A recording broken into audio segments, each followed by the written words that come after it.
Olá, uma das atividades e das informações talvez mais importantes que você que está seguindo aqui esse evento paralelo dos PPGs no CENID é essa fala que você vai escutar agora, sobre a importância e o papel do grupo de pesquisa na constituição do pesquisador.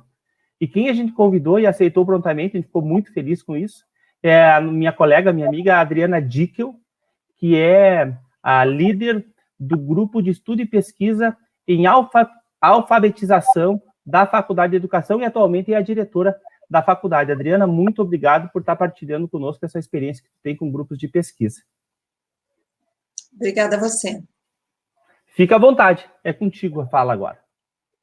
Tá muito bem, eu quero agradecer inicialmente a organização do CENID por ter me convidado para essa atividade, por ter feito, por ter, em primeiro lugar, ter criado, né, esse espaço de discussão, de reflexão sobre o que é um grupo de pesquisa, sobre o que um grupo de pesquisa, em que consiste um grupo de pesquisa, e por que ele é tão importante na formação do pesquisador. Então, eu agradeço a organização do CENID por isso. E para tratar de grupo de pesquisa e o seu papel na formação do pesquisador, nós temos de necessariamente nos situar em relação ao lugar que essa unidade do sistema de formação e de produção de conhecimento acadêmico se situa e se realiza. Tá? O mundo acadêmico, ele traz consigo muitas características e que são muito diversas daquelas que se fazem presentes no curso da educação básica e da graduação. Raramente as pessoas elas chegam a um curso de mestrado ou de doutorado tendo vivido na educação básica ou na graduação a pesquisa, né? Então, agora, o que faz de um grupo de pesquisa um lugar tão importante para quem se inicia na pesquisa, né? Para responder essa pergunta, é muito importante que a gente abra um pouco o que é o meio acadêmico, né? Que a gente situe um pouquinho que universo é esse. E para que eu faça isso, eu fiz uma opção por explorar com vocês, mesmo que rapidamente, o conceito de campo de Pierre Bourdieu. Tá? Campo para Pierre Bourdieu designa esse espaço relativamente autônomo, esse microcosmo dotado de leis próprias, que apesar de subordinado às imposições do contexto, dispõe de uma autonomia parcial mais ou menos acentuada, né? Nesse campo estão inseridos os agentes, no caso do meio acadêmico, os professores, os pesquisadores, os estudantes e as instituições que produzem, reproduzem ou difundem, dependendo do campo, a arte, a literatura, a ciência, entre outros. Esse campo obedece a leis sociais que fazem exigências e solicitações a seus integrantes e opera como um mediador das exigências e solicitações do mundo social que envolve. Uma das manifestações mais visíveis da autonomia do campo é a sua capacidade, segundo Bourdieu, de refratar, não necessariamente de refletir, de refratar, retraduzindo sob uma forma específica as pressões ou as demandas externas. Então, nesse sentido, abre aspas, né, eu vou citar o próprio Bourdieu, todo campo, o campo científico, por exemplo, é um campo de forças e um campo de lutas para conservar ou para transformar esse campo de forças. Nesse espaço de relações bem objetivas, né, situam-se os agentes que vêm sendo determinado o que podem ou não fazer, o que podem ou não falar, quais são os pontos de vista dominantes, o que lhe cabe assumir desses pontos de vista e o que lhe cabe não assumir, o que comanda as intervenções científicas, o que comanda os lugares de publicação dos seus produtos, que temas são passíveis de tratamento, que objetos devem interessar, no caso, aos pesquisadores. Isso tudo é definido pelo próprio campo e por seus agentes. Então, quando nós entramos num campo, no caso, no campo científico, todos esses elementos, eles estão previamente definidos. De muito pouco eu participo dessa formulação, dessa elaboração, mas, ao mesmo tempo, eu tenho que adentrar esse universo e eu tenho de me apropriar dele, né?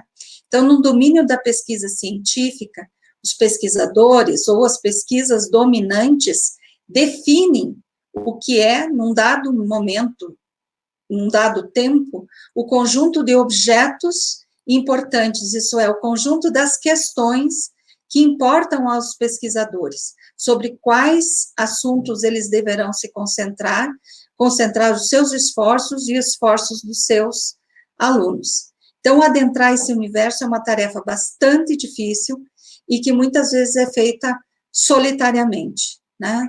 Por isso, os grupos de pesquisa surgem no campo acadêmico, como uma resposta a essa possível solidão.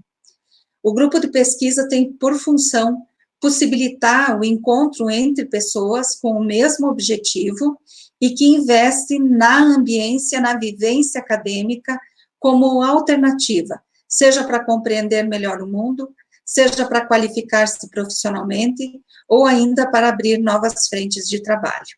É isso que a gente enxerga nos cursos de pós-graduação, nos cursos de mestrado e doutorado, né? Que as pessoas, elas recorrem a essa instância de formação como uma forma de ampliar os seus horizontes e as suas práticas, né? Sejam elas profissionais, sejam elas pessoais, sejam elas acadêmicas ou não, né? E outro elemento muito importante do grupo de pesquisa, que age como um de seus objetivos, como nós vimos, é a produção do conhecimento. Ou seja, hoje em dia, nós não temos como ficar trabalhando com pesquisa sem termos um grupo de suporte, um grupo que trabalhe junto, dando essa unidade. Então, cabe mencionar que aqui é um grupo de pesquisa, né?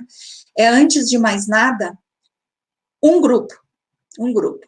E como funciona um grupo? Os grupos têm uma identidade que é conformada muitas vezes por uma pessoa, então os grupos centrados numa pessoa, um propósito intelectual, né? Então, um propósito que engaja a todos, ou um projeto comum, aqueles que dele participam. Então, eu localizo, assim, essas três formas de engajamento, de promoção de identidade num grupo. Ou seja, ligados por uma pessoa que tem, assim, um espírito de liderança e que, de certa forma, faz convergir em torno de si um conjunto de pessoas e que tem nessa liderança digamos assim, a autoridade intelectual para dizer o que deve ou não ser feito no grupo. Um segundo tipo uma segunda identidade de grupo, que é aquela movida por um percurso, por um propósito intelectual, por exemplo, estudar sobre Mikhail Bakhtin, estudar sobre tecnologia da informação na educação, enfim, ou aqueles e fazer pesquisa sobre isso, né? E aqueles que têm um projeto, geralmente um projeto de pesquisa, e que tem funções específicas nesse projeto. Então, isso também gera uma identidade no grupo. Então, se nós considerarmos o que eu disse antes sobre o campo acadêmico, né, e as suas limitações e as suas delimitações, um grupo de pesquisa pode refletir, mas também ele pode refratar as exigências e as tensões próprias desse campo, né? Então, aquelas todas que eu nominei antes. quem fala, sobre o que fala, quando fala, onde fala, isso tudo pode ser refratado. O que significa isso? O grupo pode se opor a esses mandatos e pode, então, assumir um percurso próprio. Então, e por vezes, um grupo de pesquisa assume, sem pestanejar, esses mandatos do campo acadêmico, e por outras, ele transgride esses elementos que considera distantes dos propósitos de um grupo de pesquisa, né? Então, como forma de refletir sobre esses elementos, eu trago aqui a experiência do GEPALFA, o Grupo de Estudos e Pesquisa em Alfabetização, que já foi nominado pelo professor Adriano, que foi fundado em 2002, né? Mas, para falar dele, eu não posso deixar de falar de um outro grupo que surgiu em 1992, que foi o GESP, o Grupo de Estudos e Pesquisa em Educação. Sob a coordenação desse grupo, foram realizados alguns programas de formação de professores aqui na rede municipal de Passo Fundo, e foram realizadas várias pesquisas, todas elas guiadas por alguns princípios que tornaram esse grupo um tanto peculiar. Inclusive, ele foi o meu assunto, o meu objeto de investigação no âmbito da dissertação de mestrado, né? Bom, então, quais foram os princípios respeitados ou forjados nessa época de trabalho do GESP? Então, a primeira coisa, assim, o primeiro princípio que nós assumimos foi a concepção de praxis como atividade que se renova continuamente, se constitui na prática, que faz a unidade entre o homem e o mundo, do sujeito com objeto, como necessário e permanente confronto entre o ser e o dever ser. Ou seja, a concepção de praxis como algo que nos unifica, que unifica o sujeito com o mundo, que unifica a prática e a teoria, que unifica o ser e o vir a ser, ou seja, que unifica o que nós praticamos e o que nós gostaríamos de praticar. Então, esse foi um princípio. A compreensão também do professor como pesquisador. Participavam do grupo de pesquisa todos os participantes, integrantes do grupo, eram professores de sala de aula, né, que atuavam nas redes de ensino aqui da cidade, e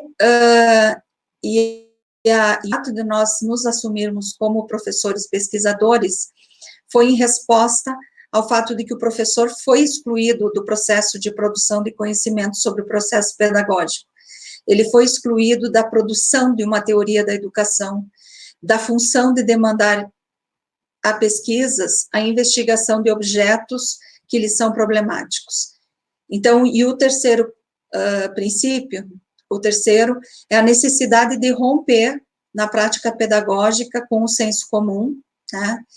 E a capacidade de, a partir da observação da prática e à luz de pressupostos teóricos coerentes e críticos, refletir e repensar sistematicamente a ação que se processa junto ao aluno.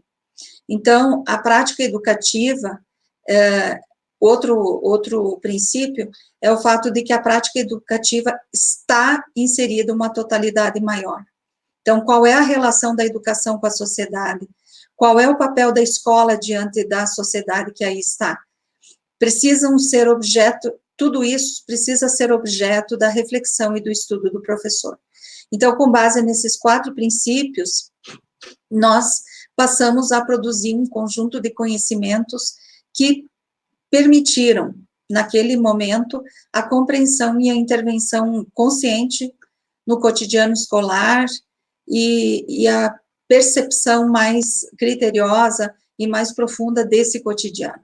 Então, só que para fazer isso, caberia ao professor ser pesquisador em todos os momentos. Era o professor que definiria a problemática, onde ele localizaria o seu objeto de estudo, era o professor que teria a sua sala de aula e a sua escola como campo de investigação, era o professor que elaboraria um referencial teórico mediante o estudo sistemático de teorias que dialoguem, então, com o campo pedagógico e que são desse campo, né? Era o professor que sistematizaria seu trabalho na forma de produções que pudessem ganhar a crítica dos pares, seja na forma de exposições orais e exposições em artigos de divulgação científica. Isso tudo tendo como interlocutores outros professores e com vistas a atingir um objetivo, que era construir uma proposta pedagógica, uma pedagogia para esse tempo e para o nosso mundo. Bom, para isso era necessário um trabalho intelectual de grande fôlego sobre os dados da prática. Então, um acúmulo de conhecimentos teóricos e de instrumentos de abordagem do real foram sendo enfrentados metodicamente, e isso foi, de certa forma, instrumentalizando o grupo para que pudesse sempre estar embasado teoricamente para tematizar as questões da prática pedagógica. Então, como todo grupo, por fim, né, o GESP foi desestabilizado. Eu digo como todo grupo, porque a maior parte dos grupos, eles têm um início, eles têm uma vida, e eles têm um fim, né? Dificilmente um grupo, ele permanece ad infinito, né? Então, como todo grupo, o GESP foi desestabilizado sistematicamente por forças que concorreram para a sua dissolução. Então, que forças foram essas? Os limites próprios do mundo social em que se inseria, né, o grupo, as políticas locais, a precarização do trabalho docente, os limites próprios de suas integrantes, suas escolhas, seus caminhos outros, seus compromissos alheios ao grupo, suas opções de vida, mas que tiravam a atenção sempre do projeto em andamento. Então, foi no vácuo criado pelo GESP que criamos o GEPALFA. Isso aconteceu em 2002, e tudo isso que né, sendo dito antes, atua como herança do GESP, né? Então, o professor como pesquisador, o grupo como suporte para a produção sobre o trabalho pedagógico, a reflexão teórica como condição necessária para se tratar da prática pedagógica da escola, seus objetos, a relação teoria-prática como algo que aponta para o que deve ser feito, o que está a vir a ser, e principalmente um grupo que dá suporte às suas pessoas, aos seus integrantes, para que eles continuem na profissão, né, e que usem a pesquisa a favor da sua profissão. Então, a diferença antes era agora o foco não era mais, né, a diferença em relação ao GESP, face ao GEPALFA, é que antes nós tínhamos como foco todo o trabalho pedagógico, a escola de periferia, a formação de professores, mas o GEPALFA acaba se debruçando sobre os processos de ensinar e aprender, principalmente em relação à linguagem verbal, né, e a sala de aula, então, como um universo, como um sistema de atividade para o qual emergem outros tantos sistemas de atividades, as experiências diversas das crianças, a vida do professor, a sua trajetória pessoal e profissional, a organização da escola, o currículo prescrito, o currículo realizado, entre outras tantas, né? Também a diferença estava, no GEPALFA, em que boa parte das suas integrantes iniciavam-se na pesquisa pautadas pelos mesmos delineamentos dados pela pós-graduação, pelo campo acadêmico, por suas possibilidades e por seus limites. Então, como uma das questões que está mais forte até hoje para nós é como fazer convergir dois projetos provenientes de lugares distintos. Um projeto acadêmico, um projeto que tem de atender aos comandos dados pelo campo acadêmico, e, por outro lado, todo um conjunto de questões que nascem do trabalho pedagógico das suas integrantes e que vem para dentro do grupo para ser processado, para ser compreendido, enfim.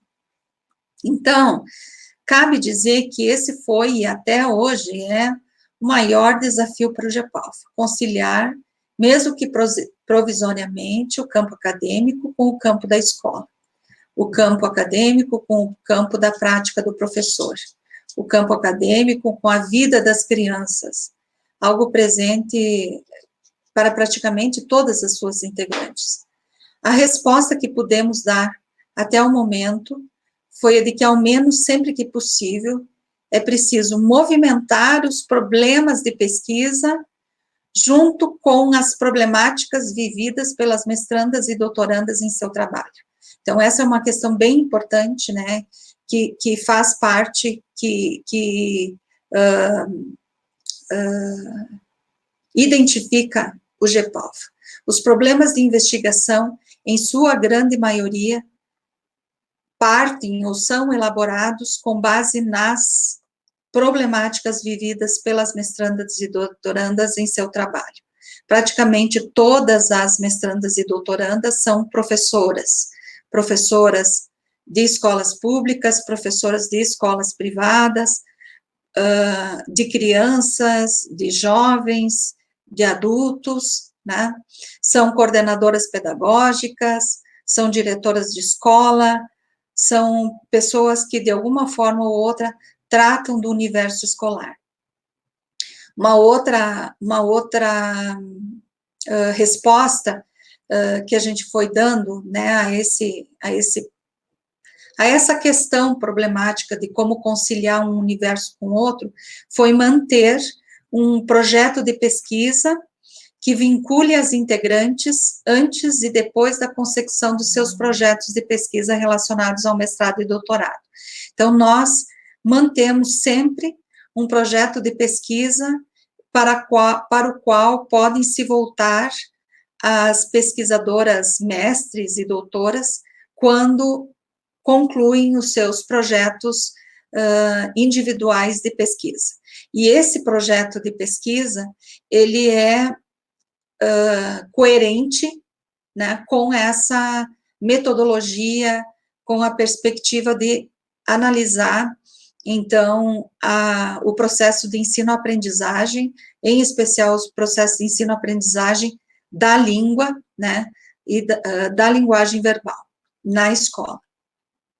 Outra resposta que nós fomos dando foi conciliar os interesses de estudo, conciliar todos os interesses de estudo para que o grupo seja um lugar de reflexão sistemática, profunda e competente de referenciais teóricos de que se apropriem os professores.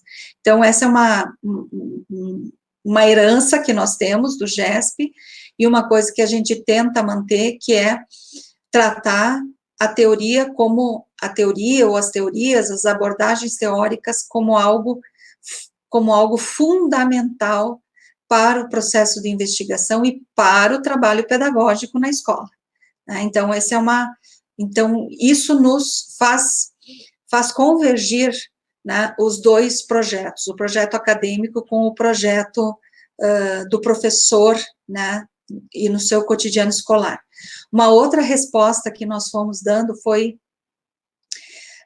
fazer com que o grupo seja um espaço de discussão e problematização do cotidiano escolar, dos impactos das políticas educacionais e da situação socioeconômica sobre o trabalho docente, a vida das crianças e a vida da escola. Né? Então, trazer para dentro do grupo as tensões, os problemas, as dissonâncias, os enfrentamentos que os seus sujeitos têm de fazer com as políticas, com tudo que está aí no meio social e que repercute dentro da escola. Um outro elemento que nós também, uma outra resposta que nós fomos dando, e que talvez seja a que mais justifica a permanência do grupo, né, por tanto tempo, nós vamos, daqui 2 anos, completar 20 anos de existência, é que nós fazemos do grupo de pesquisa um lugar de resistência na profissão, ou seja, um lugar que nós conseguimos dar motivos para permanecer na profissão, né? E isso nós precisamos fazer porque o processo de precarização do trabalho docente, a desprofissionalização do professor, a dispersão e o sucateamento das condições de trabalho fazem com que o professor pense em todo dia, em desistir, né? Então, resistir não implica negar. Resistir, aqui para o nosso grupo, implica afirmar. Afirmar que nós queremos ser professores, nós queremos ser intelectuais do nosso trabalho, e que é assim, dessa forma, que nós queremos ser úteis e valorizados para a sociedade e pela sociedade. Então,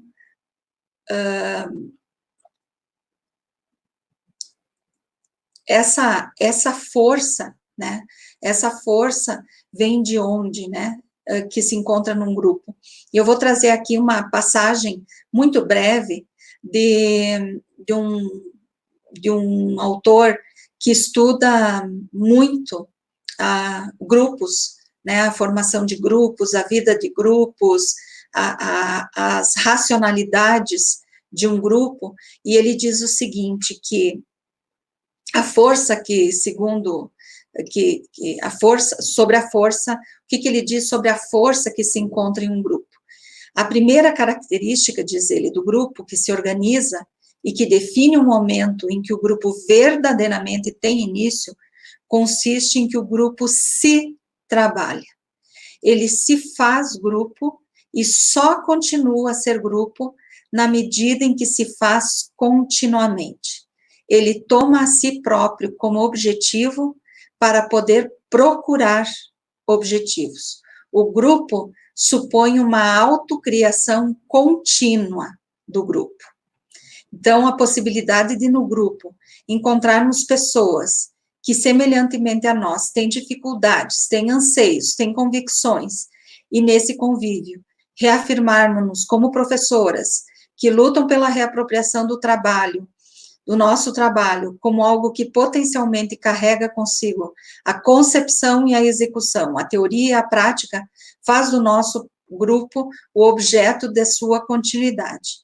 Então, segundo esse mesmo autor, Jorge Lapassade, um grupo também se define como um ato em si mesmo.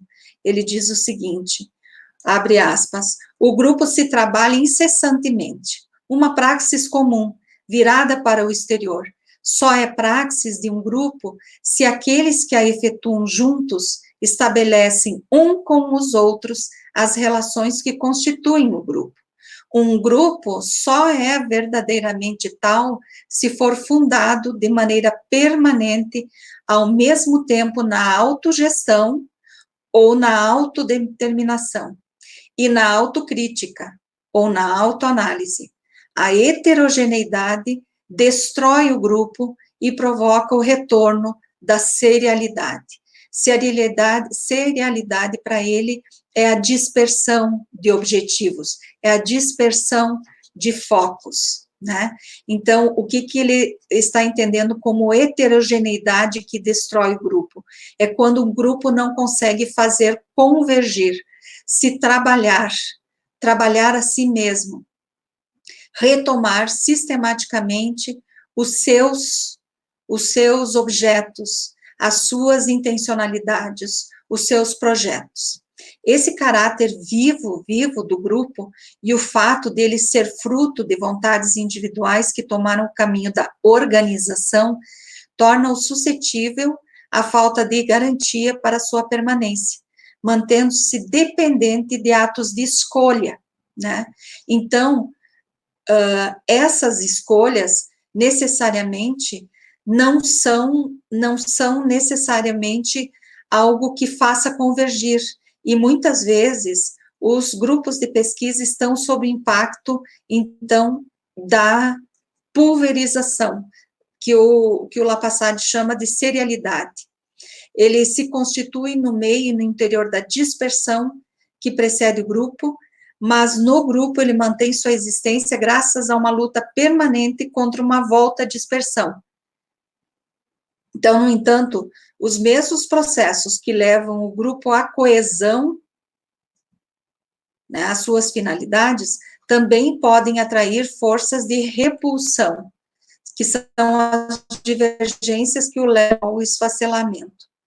Então, no caso do GEPALFA, a produção de textos, né, a produção de obras, né, sejam elas dissertações, teses, artigos, apresentações orais, sínteses, envolvimento com um projeto de pesquisa, pode ser um momento de avanço, tanto coletivo como individual, mas também pode ser deflagrador da renúncia a toda a trajetória. Então, além disso, né, além dessa perspectiva, em condições adversas de trabalho, torna-se mais difícil ainda manter o vínculo, já que interesses provenientes de todas as esferas, de outras as esferas exteriores ao grupo, poderão agir sobre as vontades individuais e invadir o espaço do grupo, desequilibrando-o sistematicamente. Então, muitas vezes, então são duas forças muito importantes que acabam pressionando para a dissolução de um grupo. Uma, os interesses individuais, que não conseguem depois mais se reposicionar no interior do grupo, e um outro, que é as forças externas que atuam para sua dissolução. E muitas vezes, essa força de dissolução que vem de outras esferas, de outros campos, vem do próprio campo acadêmico, né?